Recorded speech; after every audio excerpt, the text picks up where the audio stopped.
ആമസോണിൽ നിന്ന് നമ്മൾ മേടിച്ച താമര വിത്തുകളൊക്കെ നമ്മൾ മുളപ്പിക്കാൻ ഇട്ടിട്ടുണ്ടായിരുന്നു. ഇതിപ്പോൾ 1 മാസമായിട്ടുണ്ട്. ഇലകളൊക്കെ ഒന്ന് വിടർന്നു വന്നിട്ട് നടാമെന്ന് വിചാരിച്ചിട്ടായിരുന്നു വെയിറ്റ് ചെയ്തിരുന്നത്. പക്ഷേ നല്ല നീളമൊക്കെ വെച്ചെങ്കിൽ ഇലകൾ ഇങ്ങനെ തന്നെ വരുന്നുള്ളൂ. അപ്പോൾ ഞാൻ എന്തായാലും നട്ടു കൊടുക്കാമെന്ന് വിചാരിച്ചു. അപ്പോൾ അതിന് വേണ്ടിയിട്ട് ഞാൻ അത്യാവശ്യം വലിപ്പമുള്ള ഒരു ഓട്ടയൊന്നും ഇല്ലാത്ത ചട്ടിയാണ് എടുത്തിരിക്കുന്നത്. അതിൻ്റെ അടിയിൽ ഞാൻ കുറച്ച് ചാണകം ഇട്ട് കൊടുത്തിട്ടുണ്ടായിരുന്നു. പിന്നെ അതിൻ്റെ മുകളിൽ ഇങ്ങനെ മണ്ണും ഇട്ട് കൊടുത്തിട്ട് ഇത് 3 നട്ടു കൊടുക്കുന്നുണ്ട്.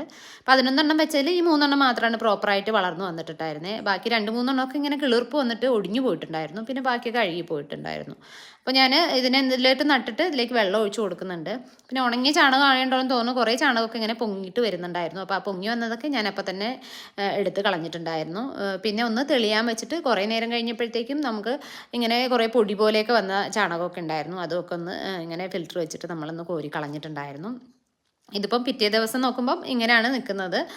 ഇതിലൊരു ഇല ചട്ടിയുടെ പുറത്തേക്ക് കിടപ്പുണ്ടായിരുന്നു. അത് കരിഞ്ഞു പോയിട്ടുണ്ടായിരുന്നു. അപ്പോൾ വെള്ളത്തിൽ തന്നെ ഇട്ടേക്കാൻ ശ്രദ്ധിക്കണം.